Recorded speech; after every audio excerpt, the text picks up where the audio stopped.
Bismillahirrahmanirrahim. Alhamdulillahirabbil alamin. Allahumma shalli wa sallim ala sayyidina Muhammadin miftahi babi rahmatillah adada ma fi ilmillah salatan wa salaman daimaini bidawami mulkillah wa ala alihi wa sahbihi. Allahumma shalli ala sayyidina Muhammadin salatan taftahu biha lana futuhal arifin wa tufaqihuna biha fid din wa ala alihi wa sahbihi. Allahumma salli ala sayyidina Muhammadin tibbil qulubi wa dawaiha wa afiyatil abdani wa shifaiha wa nuril absari wa diyaiha wa ala alihi wa sahbihi wa sallim. Assalamualaikum warahmatullahi wabarakatuh. Alhamdulillah sudah menyelesaikan sebagian besar dari pembacaan sejarah kehidupan Nabi Muhammad SAW yang dituangkan oleh Al-Habib Ali bin Muhammad bin Husain Al-Habsyi dalam kitabnya Simtud Duror. Insya Allah kita dapat barokah. Dapat barokah itu segala-galanya. Ya, dapat barokah itu segala-galanya. Memang akhir-akhir ini di ceramah saya, khususnya bulan Rajab ini, saya terus-terusan ngomong cari berkah. Yang penting barokah, barokah. Karena diri kita ini udah mulai lupa sama berkah. Hidupnya kebanyakan sekolah, kepinteran. Jadi berkah itu nggak ada dalam pelajaran matematika. Berkah itu nggak ada dalam pelajaran fisika. Berkah itu nggak ada dalam pelajaran kimia. Berkah itu nggak ada dalam pelajaran biologi. Berkah itu adanya dalam Pancasila sila pertama. Ketuhanan yang Maha Esa. Ya, di situ adanya barokah. Kalau udah paham itu nanti insya Allah hidup. Gajimu segitu nggak mungkin nambah. Dan kadang ada orang hidup pakai matematika. Gaji saya 1 bulan 50 juta. Keperluan saya 1 bulan cuma 10 juta. Berarti sisa 40 juta. Oh tenang dia. Saya punya saldo tiap bulan 40 juta. Dia lupa. Itu kalau nggak berkah, saldonya bisa habis bahkan minus 200 juta. Bahkan minus nggak 200 juta. Kok bisa? Ya, karena bulan kelima dia kena penyakit, penyakit, buat berobat uangnya habis, kemudian dia pailit, jatuh miskin, double penyakit, fisiknya sakit, hatinya sakit, akhirnya matinya stres. Naudzubillah min dzalik. Gara-gara apa? Melupakan barokah. Maka barokah penting, jangan pakai matematika. Ya, pakai yang namanya at-ta'ah, taat sama Allah Subhanahu wa ta'ala. Nah, saya masih gencar menyuarakan yang nggak perlu disuarakan, karena udah langsung disuarakan oleh yang maha bersuara, yaitu Allah Subhanahu wa ta'ala. Innallaha wa malaikatahu yusalluna 'alan nabi ya ayyuhalladzina amanu sallu 'alaihi wa sallimu taslima. Allahumma shalli wa sallim wa barik alaihi. Kita sholawat, kita nggak sholawat, ya Allah sudah sholawat dan selalu bersolawat. Kita sholawat, nggak sholawat, malaikat sudah sholawat dan selalu bersolawat. Jadi ini menyuarakan yang nggak perlu disuarakan, tapi kita perlu menyuarakan agar kita masuk dalam kelompok manusia-manusia yang disebut oleh Allah Ta'ala dalam Al-Quran. Ya ayyuhalladzina amanu sallu alaihi wa sallimu taslima. Dipanggil sama Allah Ta'ala, ya ayyuhalladzina amanu. Makanya saksi langsung dari yang maha kuasa, saksi langsung dari yang maha mencipta, saksi langsung dari yang maha bisa. Siapa yang rajin sholawat, Allah yang nyebut dia ahli iman. Ya ayyuhalladzina amanu. Hei orang-orang yang beriman. Makanya kalau kita suka sholawat, suka menyuarakan sholawat, suka menyebarluaskan sholawat, gak usah cari dalil dari orang lain, langsung Allah yang ngomong, kamu mukmin, kamu mukmin. Sebab kita dipanggil ya ayyuhalladzina amanu. Siapa yang panggil? Allah. Orang ke masjid, ya orang ke masjid, mungkin kita lah beli mukmin, mukmin. Ya, kadang orang sombong juga masuk masjid, ya. Orang pengen pamer, ya ujub sum'ah juga masuk masjid. Yang percaya sama Allah beneran, yang mukmin beneran, itu yang tahu hanya Allah Subhanahu wa ta'ala. Tapi kita wajib prasangka baik. Setiap orang bergerak ke tempat yang baik, kita harus prasangka ini orang baik. Kita itu boleh suudzon hanya pada diri kita sendiri. Saya yang belum baik, saya yang belum benar. Tapi nggak boleh putus asa. Karena harus prasangka baik sama Allah. Lihat Quran kita, lihat Allah, jadinya semangat. Karena Allah Maha Pengampun, Maha Penyayang, Maha Memberi, Maha. Sehingga nggak ada alasan buat kita untuk putus asa. Makanya kalau kita udah rajin sholawat, siapa tadi yang saksi kita mukmin? Siapa? Allah. Buktinya apa? Allah panggil, ya ayyuhalladzina amanu. Dipanggil dulu namanya, baru diberi perintah. Betul? Bukan dikasih perintah dulu, kalian semua sholawat, nanti kalian mukmin. Enggak begitu. Pangkatnya dikasih dulu, baru dikasih tugas. Berarti orang-orang yang bertugas sholawat adalah orang-orang yang udah pangkatnya mukmin. Makanya Habib Ali Habsyi rahimahullah dalam maulidnya Sing Tuduror di awal mengatakan, ya, min khawazil mu'minin, yang bisa rindu sama Nabi SAW, bisa kangen sama Rasulullah SAW, yang bisa banyak salawat sama Rasulullah SAW, itu mukmin, bukan sembarang mukmin. Min khawazil mu'minin, mukmin tataran jajaran yang paling khusus, senior, yang paling istimewa. Min khawazil mu'minin. Nah sekarang ini ada orang yang sakit, ada orang yang takut sakit. Takut sakit artinya takut sama penyakit. Ini penyakit yang bahaya nih. Karena penyakit itu makhluk. Banyak orang lupa ilmu tauhid. Segala sesuatu selain Allah adalah makhluk.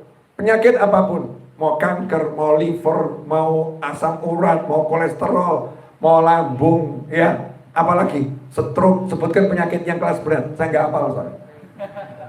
Dan kurang kerjaan kok ngapalkan penyakit gitu.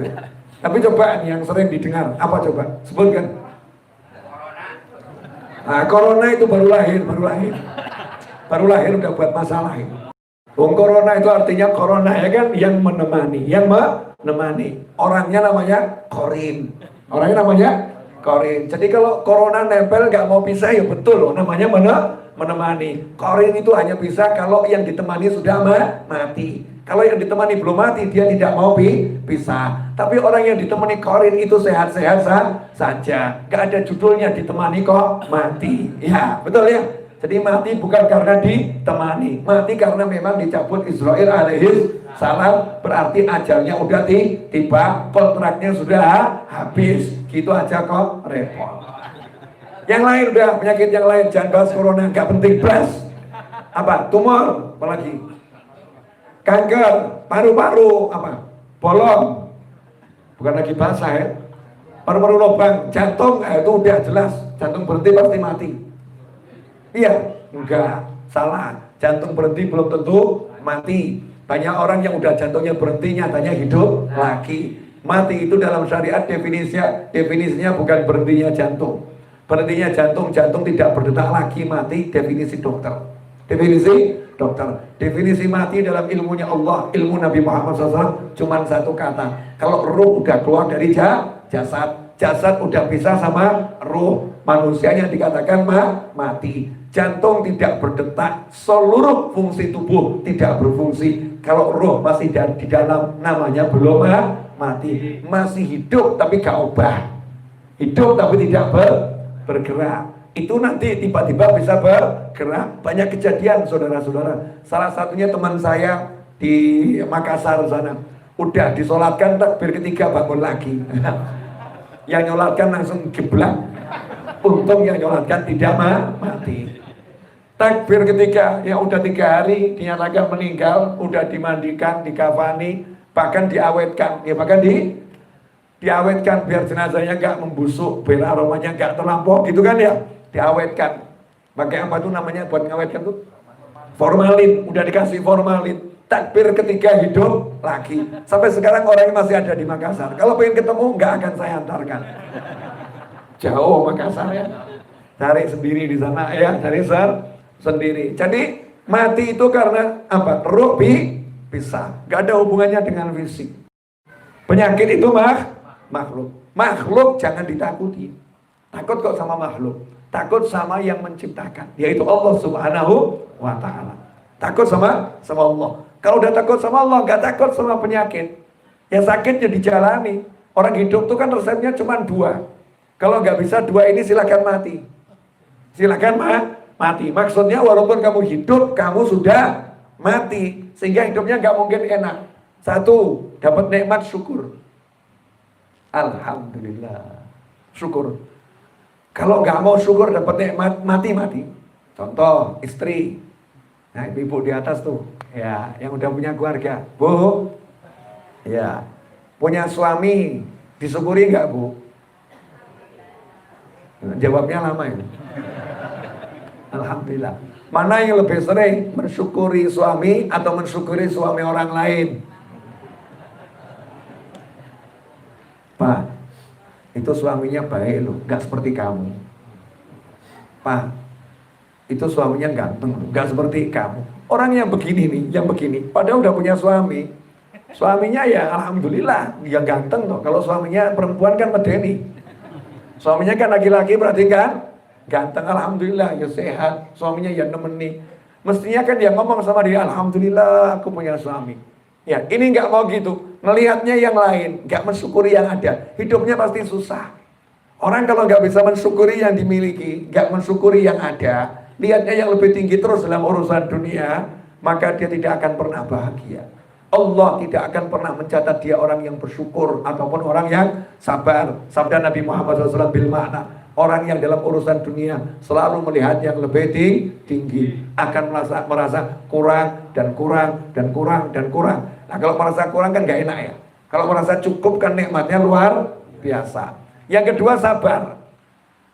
Sabar ini kalau orang sudah bisa sabar, masalahnya apapun selesai. Contoh, bapak-bapak ini mungkin sering mengalami, mungkin loh, dimarahin istri, pernah enggak? Mau ngomong sering, istrinya di atas. Mau ngomong pernah, ini dusta gitu kan ya. Mungkin sering, seminggu bisa 3 kali, atau mungkin sehari 3 kali.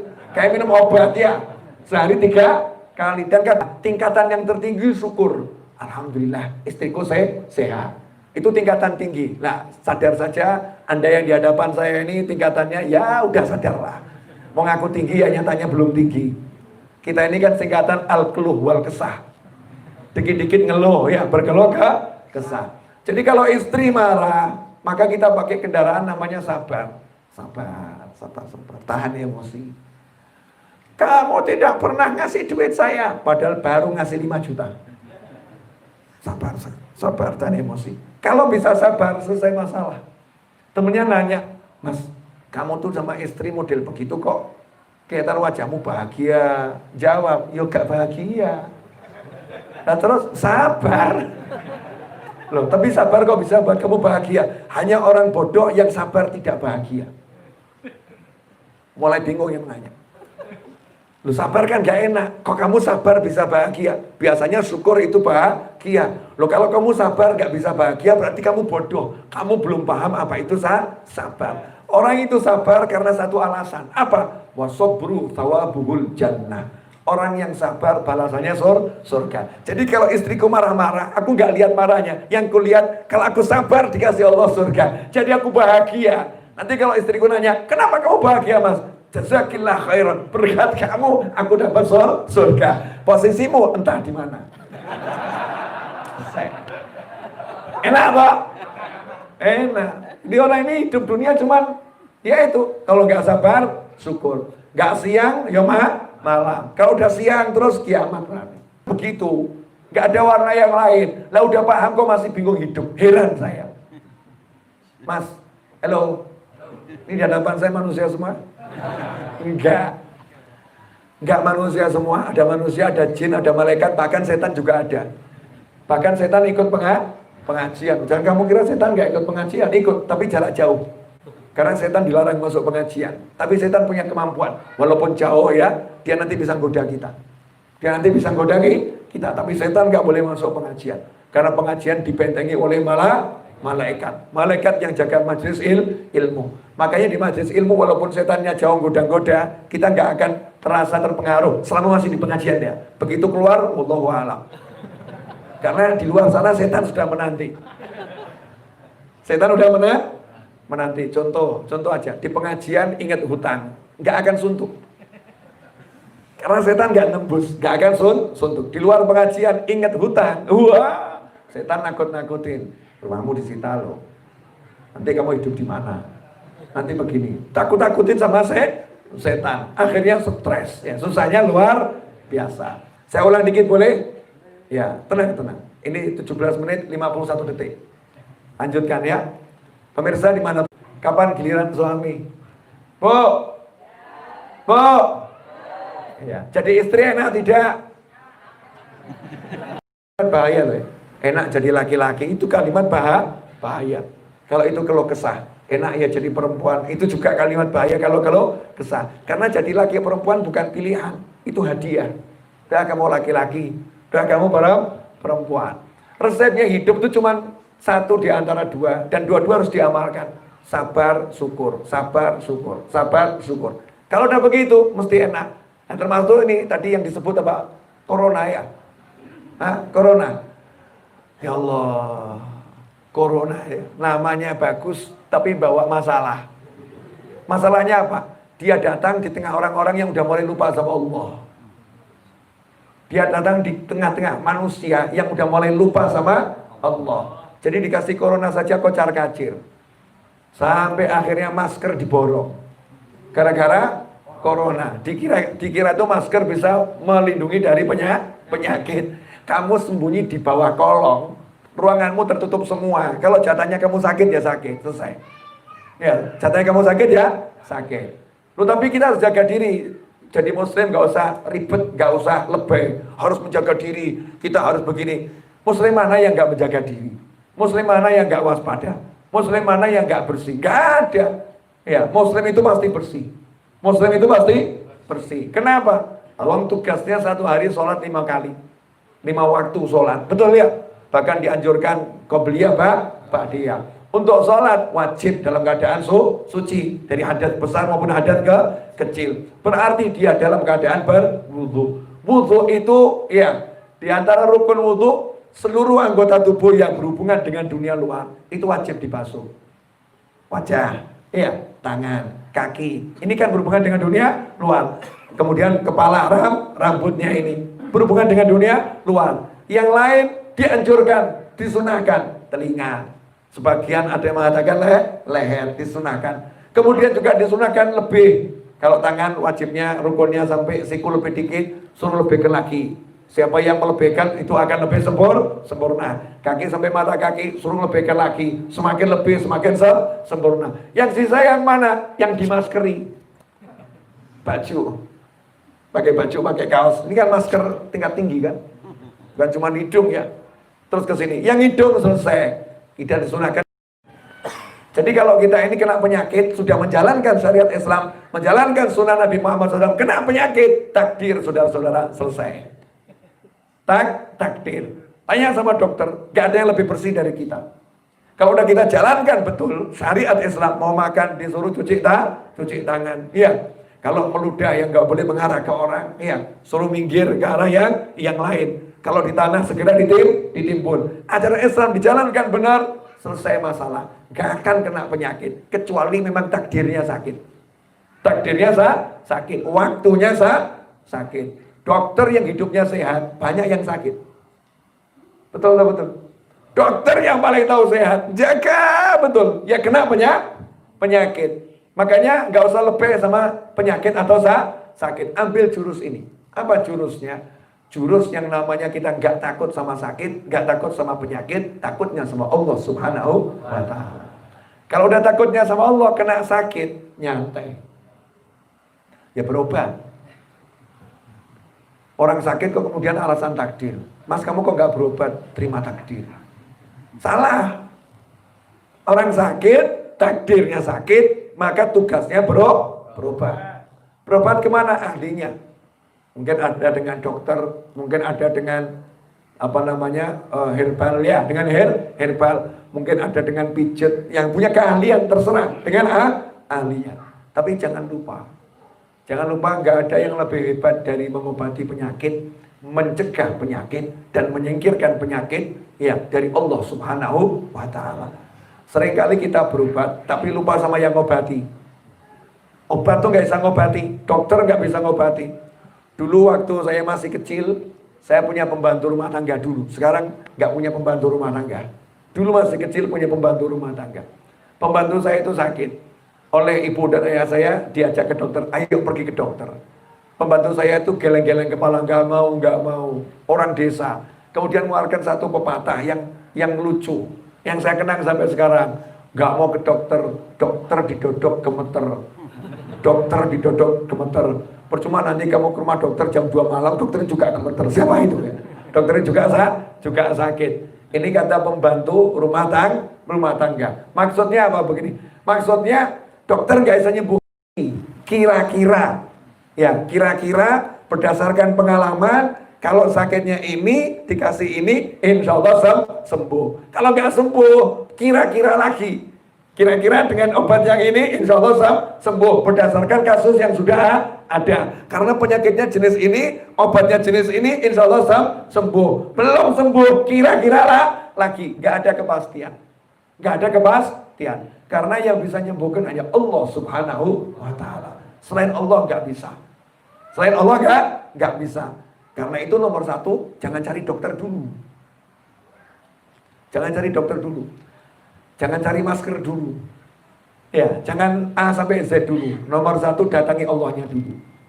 Nah, datangi Allah artinya minta sama Allah dijaga agar sehat, dijaga agar terhindar dari penyakit, dan diberikan kesembuhan bagi diri yang sakit dan orang lain yang sakit. Niatnya yang kuat. Nah, doa itu diantaranya alhamdulillah.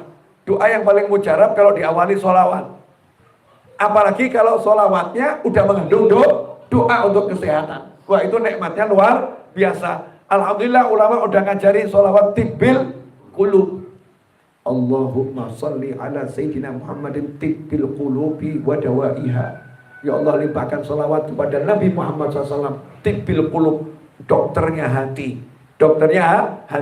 Dan obat bagi semua penyakit hati. Ya, wa nur absar wa dhiyaiha. Cahaya bagi seluruh pandangan. Pandangan apapun itu cahaya dan Nabi Muhammad SAW, ya. Kemudian tadi juga obat bagi tubuh-tubuh yang sakit, ditambah penutupnya cahaya bagi semua penglihatan. Artinya apa? Kalau selawat ini didawamkan, dibaca, itu kita lagi tawassul dengan Nabi Muhammad SAW yang dokternya semua orang, obat bagi segala macam penyakit. Rasulullah itu obat SAW. Maaf, ini mungkin nggak dijelaskan sama banyak orang. Ada orang kadang mengkritisi Habib sama Kiai. Habib sama Kiai ini dikit-dikit orang sakit dikasih air. Orang sakit kok disolawati, nggak masuk akal. Pakai akalnya toh, Bib. Ini sakit, kok kamu solawatin? Sakit ya, diobatin, bukan disolawatin. Ya, sakit diobatin, bukan disolawatin, nggak masuk akal. Oke, orang-orang yang cari akal, mari kita bicara pakai akal. Dudukkan dulu permasalahan, pakai akal siapa? Akal hewan, akal manusia, atau akal mukmin? Ya, akal orang yang beriman tentunya. Akal orang yang percaya pada Allah dan Nabi Muhammad SAW. Kalau akal yang kamu gunakan nggak dilandasi Al-Quran dan Sunnah dan ucapan para ulama, maka hentikan dialog mulai sekarang. Dialog ini hanya untuk orang-orang yang akalnya dilandasi Al-Quran dan Sunnah. Bagaimana Al-Quran dan Sunnah? Ayo kita pakai akal kita dengan Al-Quran dan Sunnah. Ada non-Muslim sakit nggak bisa berdiri, nggak bisa berdiri. Dia sudah obati dengan semua obat yang ada di masa itu. Bahkan semua dokter di kampungnya sudah turun tangan. Turun tangan dokter yang obatin. Gak ada yang bisa menyembuhkan dia. Gagal semuanya. Padahal itu pakar. Ini kepala sukunya masih tidak bisa jalan, lumpuh. Ya lumpuh. Terus kepala sukunya ngomong. Tadi ada orang-orang kok wajahnya baik-baik. Tadi kesini dia minta makan, kita tolak. Ya kita tolak. Kelihatannya itu orang-orang itu punya sesuatu. Masya Allah. Hebatnya sahabat Nabi Muhammad SAW. Non-Muslim yang lihat saja, Pak, ini orang luar biasa. Loh, kita ini di Indonesia Muslim mayoritas. Nah, saudara kita yang non-Muslim itu lihat kita orang biasa atau orang yang luar biasa ya? Luar biasa apa ya? Wallahu a'lam. Wajah kita ini menyenangkan, menenteramkan atau menyeramkan? Kita punya wibawa atau nggak punya wibawa ini? Ya, wajahnya ini wajah yang bisa diharapkan atau wajah yang cari harapan? Yang mana nih? Wajah yang bisa diharapkan atau wajah yang cari harapan? Yang mana? Saat itu yang non-Muslim, lihat sahabat-sahabat Nabi Muhammad SAW Ini orang-orang yang wajahnya bisa diharapkan. Kejar, minta obat dari mereka. Singkat cerita, salah satu angkat tangan, saya bisa ngobati kepala sukumu. Tapi ya mohon maaf, tadi ini kami minta makan, nggak dikasih makan. Kami ini kelaparan semua. Jadi mulai sekarang ya, karena kamu seperti itu, kamu bukhola, bakhil, pelit, ayo kita hitung-hitungan dulu. Kalau sembuh, saya minta bayaran. Sembuh minta bayaran. Udah berapa bayarannya? 100 ekor kambing. Deal. 100 ekor kambing. Teman-teman yang lain juga ketar-ketir nih. Ini kelihatannya nggak punya apa-apa ini. Sama dengan kita nih. Ilmu juga sama, pangkat juga sama. Nggak ada pengalaman jadi dokter ini. Kok berani dia ngomong 100, nunggu di luar semua, nggak ada yang ikut masuk. Suruh sono dewe masuk. Tanggung jawab kamu. Kamu tanggung jawab. Kurang lebih begitu. Masuklah ke desa tadi. Nyantai. Mana kepala sukumu? Ini. Diludahin. Coba bayangkan, kalau nggak sembuh bagaimana ya? Kepala sukunya diludahin, tapi jangan kamu bayangkan dengan ludahmu. Bublok, enggak. Sahabat ludahnya ludah sopan, ludah yang kecil ke kecil. Dah. Bismillah, kum, bangun. Kepala sukunya langsung bangun. Berdiri. Dah, kaget semuanya. Loh, kok bisa ya? Langsung jengkel Pak, bangun. Sahabat nyantai saja. Mana 100 ekor kambing? Wah. Pulang bawa 100 ekor kambing.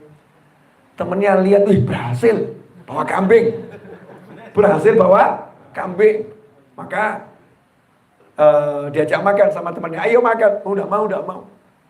Saya tidak mau makan kambing kamu ini. Ini kambing hasil minta upah dari non muslim.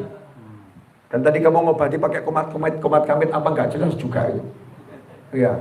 Pakai apa kamu? Ayat Al-Quran. Wah, kamu minta upah dari ayat Al-Quran. Kami nggak mau makan kambing ini. Ini kambing nggak jelas statusnya.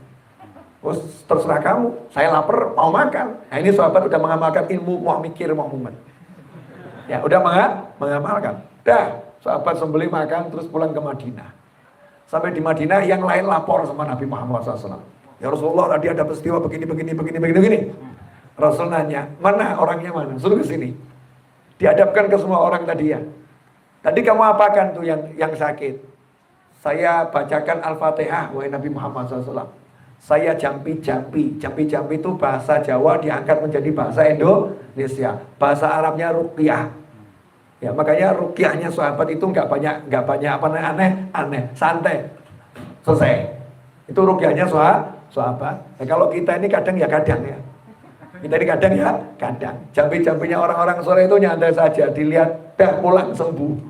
Ya, jampi-jampinya nggak banyak aksi. Itu orang-orang soleh, sahabat, tapi orang-orang yang mulia. Nah, ikhwani rahimakumullah. Subhanallah, dijampi-jampi sembuh. Nabi nanya, "Lah kamu jampi-jampi pakai apa?" Al-Qur'an. Al-Qur'an yang mana? Surat Al-Fatihah ya Rasulullah. Surat Al-Fatihah. Terus Rasul nanya, "Nabi nggak ngajarin?" Nabi nggak ngajarin. Kamu kok tahu Al-Fatihah bisa untuk jampi? Senang Nabi Muhammad SAW. Karena udah umatnya yang cerdas. Ada sahabatnya yang cerdas. Ada sahabatnya yang mulham. Dapat ilham dari Allah Subhanahu wa Ta'ala. Bukan sahabatnya dimarahin. Saya nggak ngajarin lo. Saya nggak pernah ngajarin. Al-Fatihah jampi-jampi saya nggak pernah ngajarin. Bid'ah ini. Saya nggak ngajarin kamu ngarang-ngarang sendiri. Ya saya kan nggak ngajarin. Kamu kok ngarang-ngarang sendiri. Emang kamu lebih hebat dari saya? Saya masih hidup loh dia. Mestinya kan tanya dulu. Kenapa kamu gak tanya dulu? Kenapa kamu ambil keputusan? Kenapa kamu ngarang-ngarang? Dah, walaupun pakai Al-Quran, tapi saya gak ngajarin. Ngawur kamu. Apa Rasul bilang begitu? Enggak, salah. Justru Rasul bersabda, dari mana ya? Kamu kok bisa tahu? Ini jambi dengan senang. Untuk menunjukkan senangnya, Nabi kemudian nanya, iya, minta gitu. Mana jatah saya? Kambingnya mana jatah saya? Dibahas sama ulama. Kenapa Nabi minta mana jatah saya? Satu, untuk meyakinkan yang lain itu betul-betul halal. Maka Nabi juga ikut makan. Yang kedua, ngajari umat. Ya kalau kamu berhasil, ingat gurumu. Itu Al-Fatihah yang ngajari gurumu. Paham? Paham tak? Ya di rumah paham. Ingat yang ngajari saya. Ya. Jadi kalau sukses ya baca sholawat, ya jangan lupa komisi 10%. Ya begitu, gurunya yang ngajari kok dilupakan. Dia ngajari diingat, Nabi ngajarin. Dah mana jatah saya. Ini bukan dengan obat, gak minum apa-apa. Bahkan ini non muslim, gak iman sama Al-Quran, gak iman sama Al-Quran, gak iman sama Allah Ta'ala. Tapi yang ngobati beriman. Yang ngobati beriman. Maka kekuatannya yang beriman itu bisa ngaruh pada yang mukmin maupun yang tidak mukmin. Makanya sholawat tadi ini ya gak minum obat, tapi sholawat minta semuanya untuk semuanya, mukmin maupun non mukmin, muslim maupun non muslim yang sakit biar sehat. Karena kalau tetangga kita sakit, mesti ada juga was-was. Kalau ketularan gimana? Nah, mungkin yang agak bakhil, wah nanti kalau ada pengumpulan dana untuk pengobatan gimana ya? Yang bakhil, betul kan ya? Tapi kalau kita ini semuanya kita doakan sehat, semuanya doakan sehat. Hidup berbangsa, bernegara kan juga enak, bermasyarakat juga enak, hidup dalam satu komplek juga enak. Kalau semuanya sehat. Maka baca sholawatnya tadi yang niatnya yang besar untuk semuanya biar sejenisnya orang sakit bisa sembuh, karena yang menyembuhkan adalah Allah Subhanahu wa Ta'ala. Justru yang paling masuk akal adalah dengan doa. Itu yang paling masuk akal. Yang kedua, Al-Quran. Nabi Isa alaihissalam. Nabi Isa alaihissalam itu ngobati nggak pakai obat. Dan penyakit yang ditangani Nabi Isa itu sampai sekarang pada pusing orang. Penyakitnya judulnya kematian. Orang mati, yuhyil mauta biiznillah. Orang mati, ya keluarganya pengen coba dihidupkan sebentar. Nabi Isa, yang mati cuma dipegang, hidup. Gak kebanyakan gaya. Enggak kemudian ambil listrik disetrum, enggak. Ya, kalau di kedokteran kan yang udah hampir mati disetrum tuh ya. Biar hidup lagi gitu kan ya, biar jantungnya berdetak lagi, kan juga sama itu, banyak aksi. Tapi kalau Nabi Isa nggak begitu, pegang, sembuh, hidup lagi. Yang lumpuh, cuman dielus-elus, bangun, hidup lagi. Ya kakinya hidup lagi, bisa jalan. Yang bisu dari lahir, tiba-tiba bisa ngomong. Tunanetra bisa melihat. Nabi Isa alaihissalam biiznillah, dengan izin Allah Subhanahu wa Ta'ala. Nah kalau Nabi Isa seperti itu, bagaimana dengan Nabi Muhammad SAW?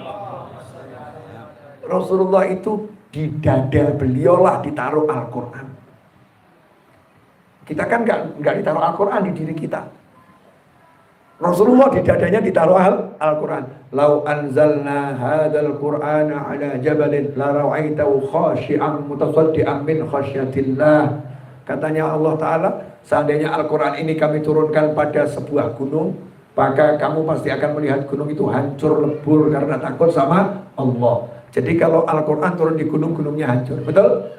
Ya makanya ketika di Bukit Tursina, Nabi Musa alaihissalam pengen lihat tajallinya Allah, maksa ya lihat tajallinya Allah, tanda kekuasaan Allah. Baru sedikit saja gunungnya hancur. Nabi Musanya pingsan alaihi salatu wassalam. Tapi lihat, saya mau nanya, Al-Quran itu turunnya di mana? Nabi terima wahyu di mana? Turunnya wahyu pertama kali di mana? Pertama kali dan itu langsung ke dada Nabi 30 juz. Di mana itu? Di atas gunung. Gunungnya hancur atau ada sampai sekarang? Ada sampai sekarang. Kenapa nggak hancur? Karena diterima sama Nabi, bukan sama gunung. Yang terima dada Nabi Muhammad SAW. Kalau itu turunnya sama gunung, gunungnya hancur. Nggak kuat. Turunnya pada dada Nabi Muhammad SAW. Nah, sahabat itu dapat hafalan Al-Quran yang keluar dari lisannya Nabi Muhammad SAW. Al-Fatihahnya itu dari lisan Nabi Muhammad SAW. Langsung gitu ya, langsung. Maka Al-Fatihahnya sahabat ini luar biasa. Dari sahabat dilanjutkan ke kita, sampai kita. Maka Al-Fatihahnya ini luar biasa. Karena sebetulnya itu titipan dari dada Nabi Muhammad SAW. Karena itu orang yang sudah dititipi Al-Quran, kok kemudian dihilangkan, ada ancamannya. Orang yang tadinya sibuk ngapalkan Al-Quran, kemudian dilupakan, ya, justru ada ancamannya itu.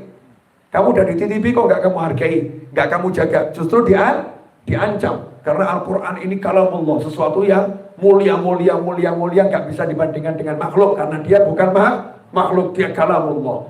Apa yang terjadi? Begitu Al-Quran itu dibacakan, yang sakit sehat.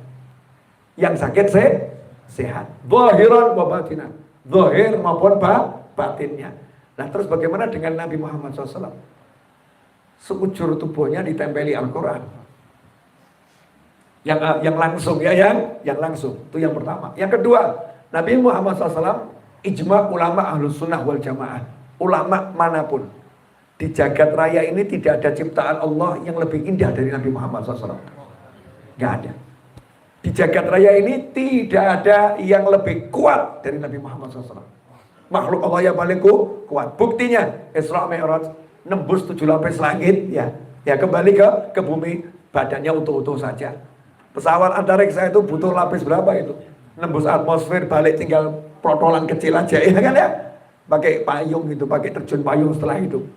Karena melawan atmosfer hancur. Tapi SAW naik buruk, buruk. Digambarkan naik buruk itu gak ada pelindungnya, open, terbuka.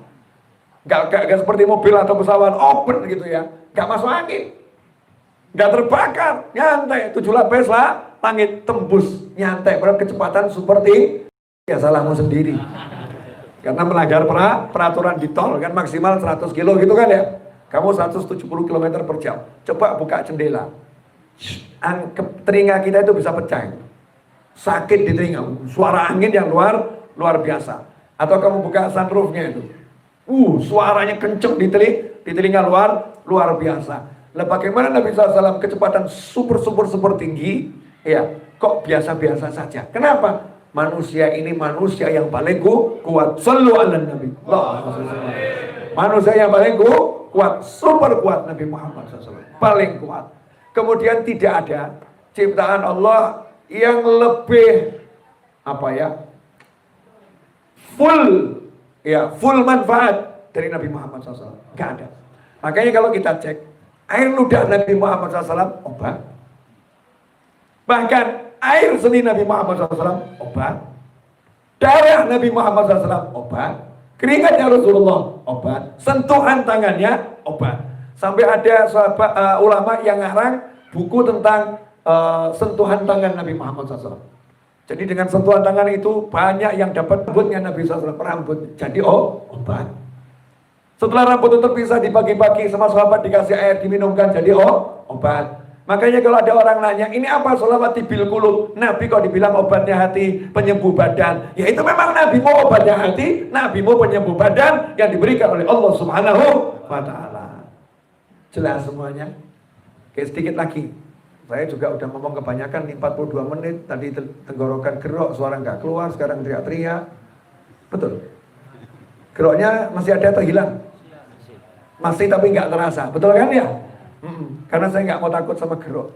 Tapi saya nggak mau sombong sama gerok. Pokoknya saya bilang sama gerok, jangan lama-lama. Jangan lama-lama. Karena saya masih suka ngobrol. Suka teriak. Dan kalau kamu lagi mampir, saya akan layani. Silakan mampir, silakan kamu aktivitas, tapi jangan ganggu aktivitasku.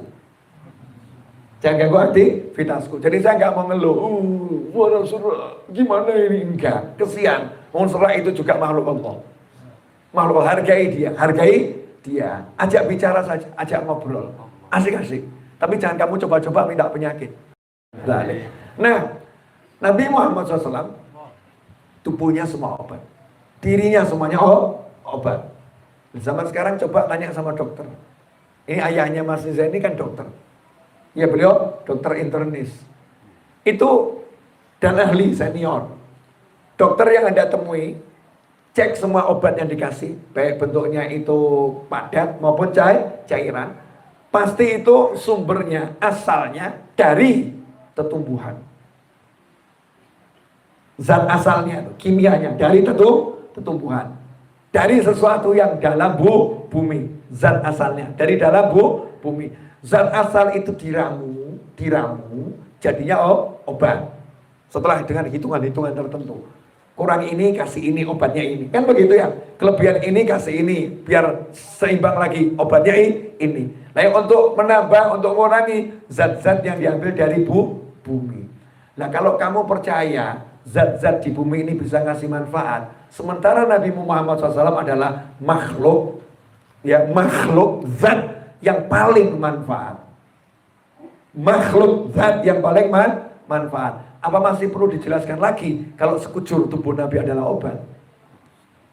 Nggak perlu dijelaskan. Makanya begitu kita sholawat pada Allah, mengingat-ingat pangkat Nabi yang obat, maka Allahnya senang. Kamu paham ya, kalau Nabiku obat, ya udah kamu tak sembuhkan, selesai. Kamu paham kan Nabiku obat? Ya udah, balasannya aku akan sembuhkan kan kamu. Karena kita nggak pamer obat, nggak pamer dokter. Yang kita pamerkan, ya Allah, saya punya Nabi yang bisa menyembuhkan dengan izinmu. Saya punya Nabi yang bisa ngangkat penyakit dengan izinmu. Sebagaimana Nabi Isa alaihissalam bisa menyembuhkan dengan izin Allah subhanahu wa ta'ala. Dan tidak ada khilaf, Rasulullah dan Rasul yang paling tinggi sallallahu. Makanya akhir zaman ini, khususnya bulan-bulan ini, yuk ajak umat semuanya, jangan takut sama penyakit, tapi nyantai saja, hadapi kalau memang sakit dengan sabar, gak sakit dengan syukur, tapi sholawat tibil kulub sebar luaskan.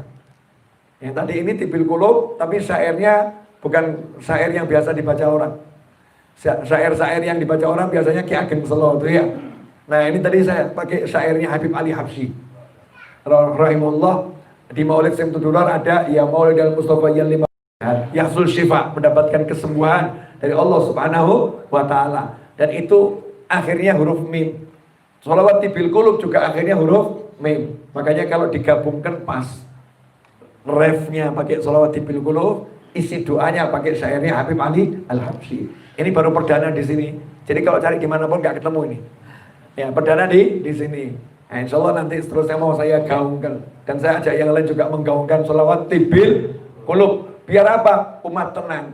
Aku punya Nabi, aku punya Rasul yang paling dicintai Allah subhanahu wa ta'ala. Dan Allah akan memberikan kesembuhan karena yang bisa menyembuhkan cuma Allah subhanahu wa ta'ala. Jelas semuanya? Alhamdulillah. 46 menit 29 detik. Ya biasanya kalau mau itu ceramah saya cuma 5 menit 7 menit. Atau 10 menit. Ini sudah gerok 46 menit ya.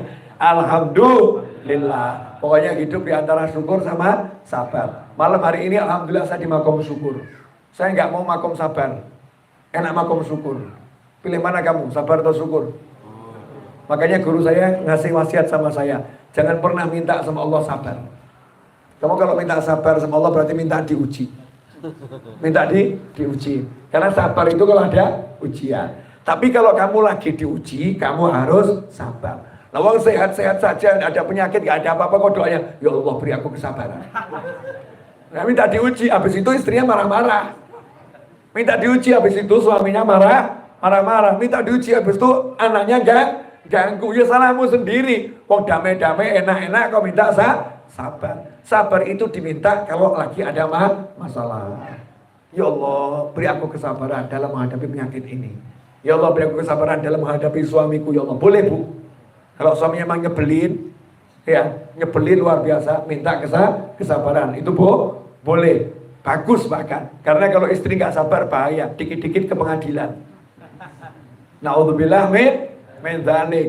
Kalau istri nggak sabaran, dikit-dikit ganti suami. Ya naudzubillah min dzalik. Sabar. Sama juga suami, sabar ngadepin istri. Suami nggak sabaran, dikit-dikit ganti istri. Nah itu modus itu. Ini buat alasan mau istri saya bakal lagi ini ganti, istri saya begini ganti, padahal nafsu. Nafsunya pengen gonta ganti. Naudzubillah min. Dulu sudah saya jelaskan ya. Jangan lupa ini bulan Rajab. Ini bulan Rajab. Bulan yang kita disuruh doa minta berkah. Allahumma barik lana fi Rajab wa Sya'ban wa ballighna Ramadan. Setahun yang lalu masuk bulan Rajab, itu share-sharean isinya. Share-sharean di YouTube, di WhatsApp, Facebook isinya doa ini tersebar kemana-mana. Allah membarik fi Rajab wa Sya'ban wa ballighna Ramadan. Rajab ini yang tersebar, hati-hati corona. Yang tersebar di mana-mana corona. Doa Nabi kok dihilangkan. Kemudian pesan saya, jangan tinggalkan sunnah Nabi gara-gara corona. Gara-gara corona saya lihat di TV internasional tuh ya. Itu orang salaman aneh-aneh sekarang. Salamannya pakai sikut. Ada yang salamannya pakai kaki. Iya. Ada yang salamannya mungkin pakai kepala, dok gitu ya. Salamannya aneh. Udah salaman pakai tangan, bismillah jabat tangan. Muslim sama muslim jabat tangan, dosa berguguran. Jangan takut ketularan.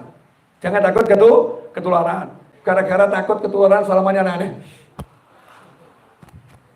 Ini bukan salaman namanya. Iya, takut sakit jantung. Ya bukan salaman udah jabat tangan. Masa kalah sama Presiden Amerika itu siapa? Gak penting juga dihafalkan. Siapa namanya? Hah? Siapa? Donald Trump. Itu yang lain salamannya pakai sikut, pakai ini. Donald Trump itu bukan muslim. Salamannya gagah. Dia Donald Trump aja gak takut sama corona. Kamu muslim takut sama corona. Wah, anehnya luar biasa. Jelas semuanya? Dah, jangan takut ke masjid. Wah, itu di masjid kemarin ada yang batu-batu. Jadi jangan ke masjid dulu. Masya Allah. Gara-gara corona masjidnya sepi. Pengajiannya sepi. Tapi anehnya, ya penonton bioskop gak pernah sepi. Yang nonton bioskop walaupun corona rame. Mall, tempat pertemuan istiqomah terbesar di dunia. Tiap hari, mall.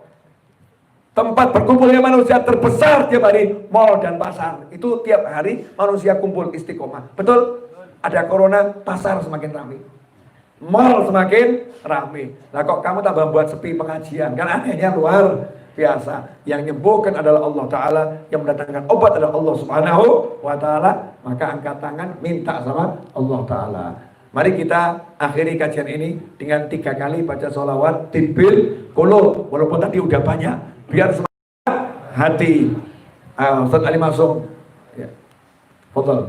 Allahumma sholli ala sayyidina Muhammadin tibbil qulubi wa dawaiha wa afiyatil abdani wa shifaiha wa nuril absari wa diyaiha wa ala alihi wa sahbihi wa sallim. Allahumma salli ala sayyidina Muhammadin tibbil qulubi wa dawaiha wa afiyatil abdani wa shifaiha wa nuril absari wa diyaiha wa ala alihi wa sahbihi wa sallim. Allahumma salli ala sayyidina Muhammadin tibbil qulubi wa dawaiha wa afiyatil abdani wa shifaiha wa nuril absari wa diyaiha wa ala alihi wa sahbihi wa sallim. Amin. Kabul insyaallah. Saya ucapkan jazakumullah khairan, mudah-mudahan berkah buat semuanya. Saya kembalikan waktu kepada Mas Riza and tim. Jazakumullah khairan. Wassalamualaikum warahmatullahi wabarakatuh. Terima kasih atas